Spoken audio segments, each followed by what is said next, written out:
Bonjour à tous et bienvenue dans ce nouvel épisode de Pop. Et vous savez, on peut trouver tout un tas de trucs adaptés en film. On peut trouver des romans, des comics, des jeux vidéo, des dessins animés, des séries, bref, il y a plein de choses adaptées en film. Et il y a aussi des attractions. Et oui, ça peut surprendre, mais vous avez déjà vu, oui, vous, derrière votre écran, vous avez sûrement déjà vu un film adapté d'une attraction. Parce que la plupart des gens ont déjà vu Pirates des Caraïbes. Et oui, l'attraction présente encore aujourd'hui dans le parc Disneyland existait bien avant les films. L'attraction date de 1967. Mais Pirates des Caraïbes n'est pas la seule attraction de Disneyland qui a été adaptée en film. Il y a eu récemment Jungle Cruise et encore plus récemment le Manoir Hanté, actuellement diffusé dans nos salles obscures. Mais ce n'est pas la première fois que cette attraction est adaptée au cinéma, puisqu'en 2003 sort un film sobrement intitulé The Haunted Mansion, connu sous le nom en France du Manoir Hanté et les 999 fantômes. Pourquoi ? J'en sais rien. Je suis même pas sûr qu'il y ait 999 fantômes dans le film. Oui, c'est vrai, il y en a 175. T'as compté ? Non. Le film commence par... Bienvenue, stupide mortel. Bon alors déjà tu vas te calmer, hein, on n'est pas potes. Le film commence par plein d'objets en 3D qui flottent, entrecoupés par une petite histoire se passant dans le passé, dans un bal dansant, faisant référence à l'attraction en elle-même. Cette petite histoire raconte l'histoire du suicide d'une meuf qui a avalé du poison pendant ce bal et de son amoureux qui est tellement désespéré qu'il se suicide pour la retrouver. Voilà.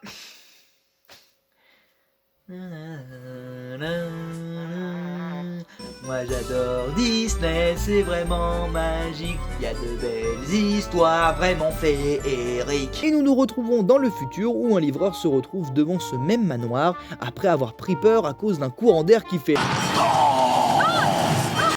Bizarre vos courants d'air. Il s'enfuit en laissant tomber des prospectus d'une agence immobilière appartenant à Axel Foley. Hein ? Oh pardon, Jim Evers ?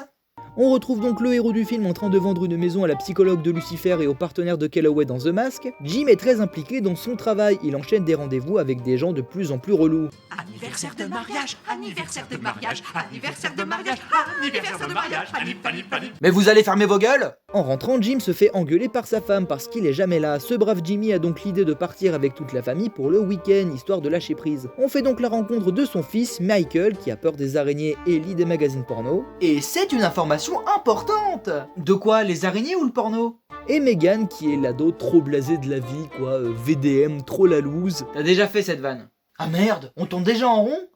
Putain, c'est que l'épisode 9 ? Sarah, la femme de Jim, également agent immobilière, reçoit un appel d'un vieux crouton qui veut vendre un vieux manoir et qu'il veut qu'elle vienne seule. D'après la photographie, votre visage lui inspire confiance.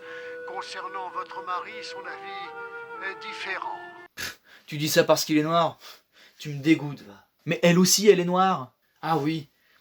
Eh bah tu dis ça parce que c'est une fille et que tu la veux pour toi tout seul ?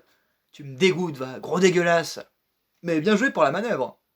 Tu iras tellement en enfer. Seulement si j'y crois, c'est écrit dans le manuel. Le professeur Folding Jim ? voit que la baraque se trouve dans un coin où il y a plein de manoirs et cela pourrait être une belle affaire pour leur entreprise. Alors c'est parti pour la visite. Mais... Et le voyage en famille ? C'est rien, un simple détour. Ouais, c'est ça. On en reparle dans 1h18 de film. Toute la famille se rend donc au château. Jim fait une remarque sur Megan sur la manière dont elle ferme la porte. Ah, c'est plus qu'une voiture. C'est une machine extrêmement délicate. Bon, ok, la voiture sera éraflée, cabossée, voire détruite avant la fin du film. Ah bon, et comment tu peux le savoir ? Oh, au hasard. Tu tiens le pari ? Si je gagne, tu me donnes ton chapeau de la Saint-Patrick. Oh non, pas mon chapeau de la Saint-Patrick ! Et si c'est moi qui gagne ? C'est moi qui porterai ta perruque pendant les prochains épisodes. Oh, enfin ! Eh ben, il serait temps, parce que ça commence un peu à gratter en haut, là. Attends, tu l'enlèves pas entre les épisodes ? Bah non, je l'ai jamais enlevé, pourquoi ? Le pari me semble un tout petit peu inégal tout d'un coup. Le docteur Dolittle Jim Evers découvre un cimetière dans le jardin. Chérie, tu as vu ça ? Il y a plein de morts dans le jardin. Il commence à pleuvoir et la famille se fait accueillir par Ramsley, le majordome, avec un accueil, disons...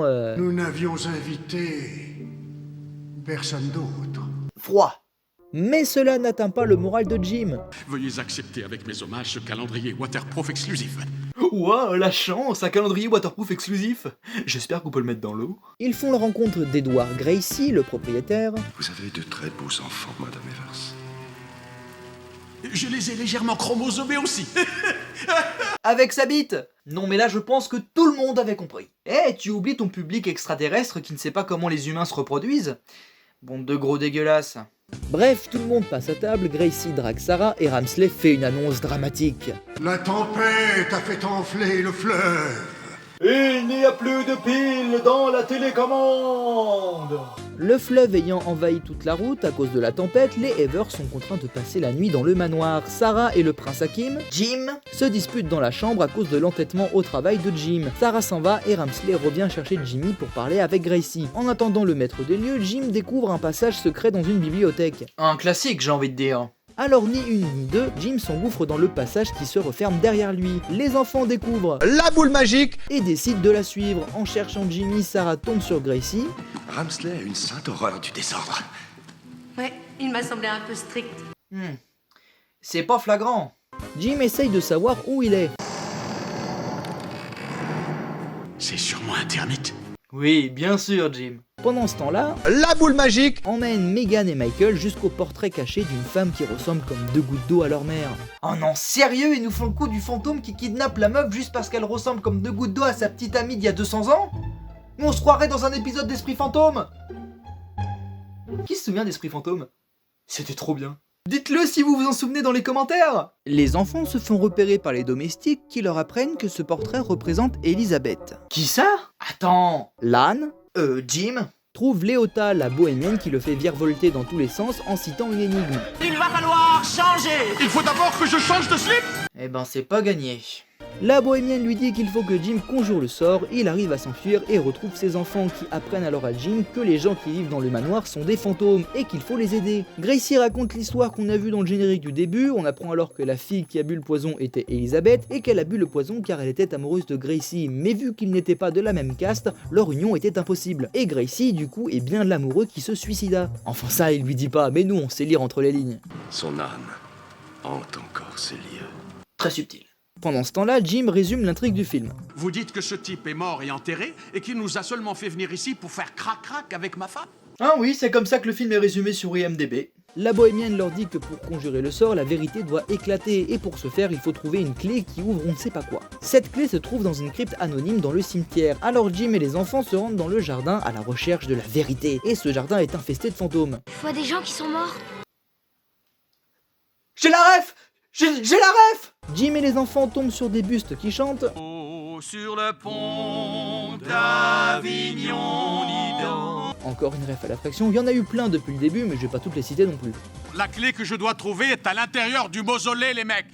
La clé est dans le mausolée, les mecs. Putain, j'adore cette VF. C'était Med Hondo qui faisait la voix de Eddie Murphy, le regretté Med Hondo qui est décédé malheureusement. Un des meilleurs comédiens de doublage qu'on ait eu. Et ça me fait d'autant plus peur pour le flic de Beverly Hills 4 qui sort. Parce que déjà, je doute de la qualité du film, mais surtout, en VF, on n'aurait pas la voix mythique d'Eddie Murphy. Et donc, ok, bon, pour Le Prince à New York 2, j'ai rien dit parce que je m'en bats les couilles, mais là, c'est le flic de Beverly Hills quand même. Et bon, j'aime bien le flic de Beverly Hills, voilà. Et puis ce qu'on a eu en VF, pour Eddie Murphy, c'était bon, mais c'était pas Med Hondo, quoi.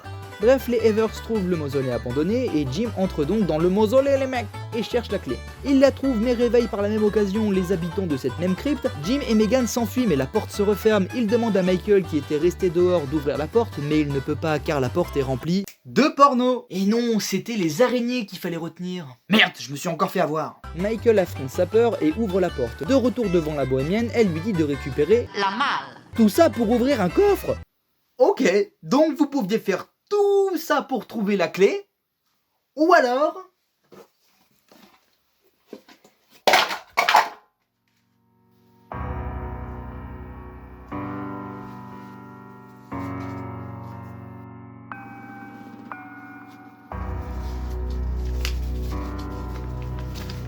Qu'est-ce que c'est?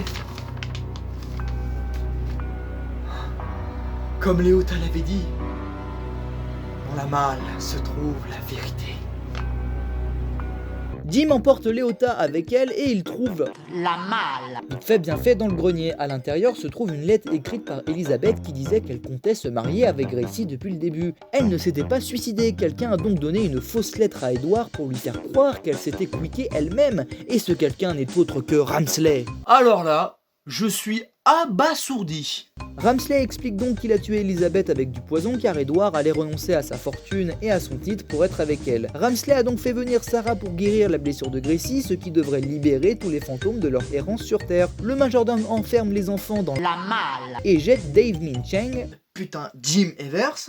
dehors. Mais dehors, les Romano! Le laquais verrouille toutes les entrées pour ne pas qu'il puisse rentrer. Gracie commence à péter son câble et conjure à Sarah de se rappeler qu'elle est Elizabeth. Elle prend peur et s'enfuit. Gracie ne veut pas trop insister non plus et commence à penser que Sarah n'est peut-être pas Elizabeth. Mais Ramsley débarque et lui dit TKT bébé je gère.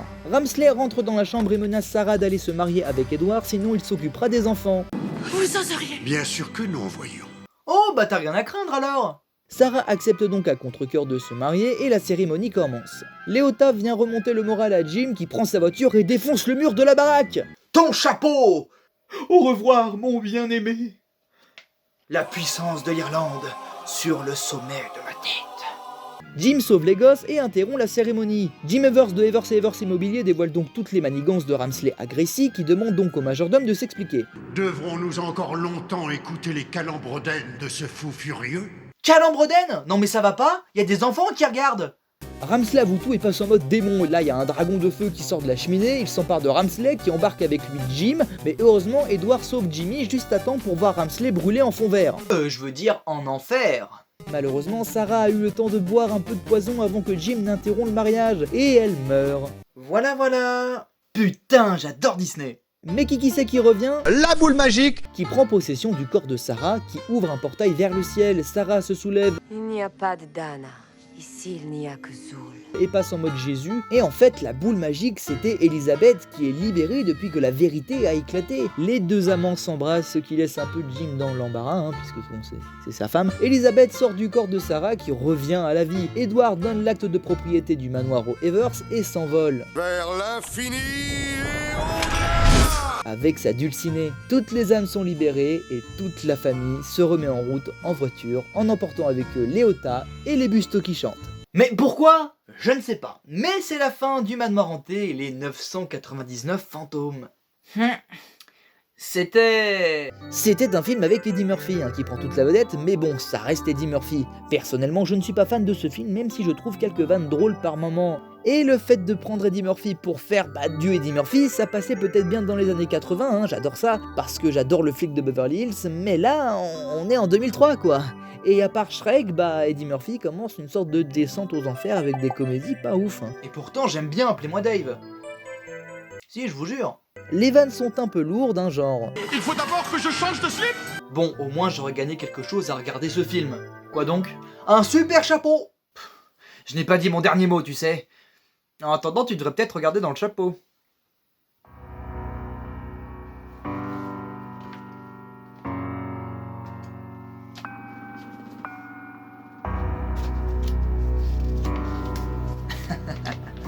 La vengeance est mienne. Non, non, non, non, non, non, non. Non!